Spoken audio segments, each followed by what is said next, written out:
Good morning from New York City. This morning, I'm thinking about circadian rhythm.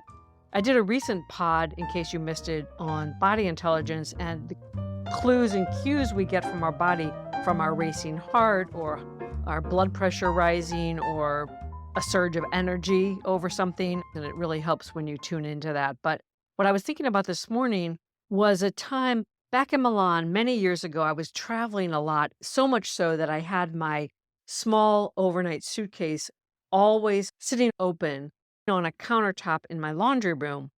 So it was a period of a lot of work and movement and travel and all of that. And I remember I was talking to my sister one night, Pam, and somehow I said, I feel so guilty. I can't even get myself to put my laundry in the washing machine in the evening. I was basically lamenting my laziness. And it was funny. She goes, Oh, you're a Klein. Clients are morning people. We don't get anything done in the evening. And I was like, oh my God, you're right. And it was like a huge relief. And I remember after that shifting to getting my stuff done in the morning. And while that may sound very basic, tuning into your circadian rhythm is so helpful. For those of you who are already tuned in, that may sound very banal, but some people don't really recognize how important your circadian rhythm is and how you can organize your life and your workflow and your activities around your natural energy levels and circadian rhythm.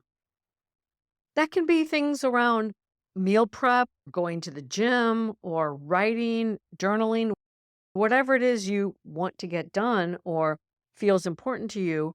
Ask yourself the question, well, what's the best time of day to do that activity? If you already know you have a natural lull, how can you organize around that?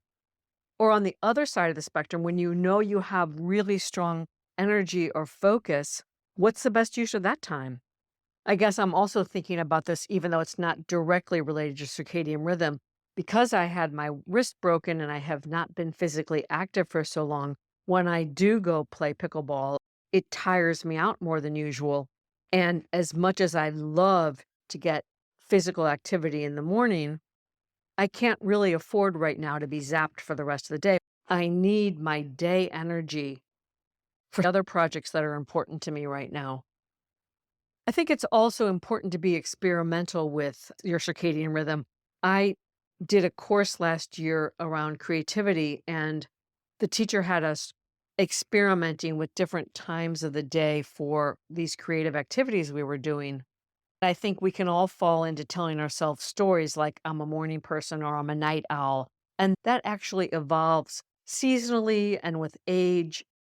I know I shared something recently where I was talking about the fact that the story I was telling myself was that because I am a morning person, that I could only write in the morning. Yet I found when I was really inspired by a project, I was doing some of my most impactful and important writing in the evening. And when that happened, I was able to unpack that story and see that I had confounded this idea of being a morning person with this idea that I could only write in the morning. And that wasn't really true. So, what time of day are you at your best? And are you a morning person or a night owl? Has that changed or evolved in any way? Is there something that you want to do where you could experiment with different times of the day? Our circadian rhythm really does evolve and it can be seasonal and age related. So maybe you can play with that a little bit. Speaking for myself, lately I've been tired at the end of the day and I've been experimenting with going to bed really early, something I would never have done in the past for fear of waking up in the middle of the night. And it's been really interesting because I'm sleeping more hours. I used to always think that I only needed 6 or 7 hours of sleep. And I've realized that that's not really true. Maybe it was true once upon a time. So I think it's interesting and constructive to be experimental and curious about your sleep patterns and your circadian rhythm. And perhaps look at the stories or the narratives you have in your head about your sleep and your energy and when you can get things done. It's not set in stone. I'll leave you with that for today. Until next time, from my heart to yours.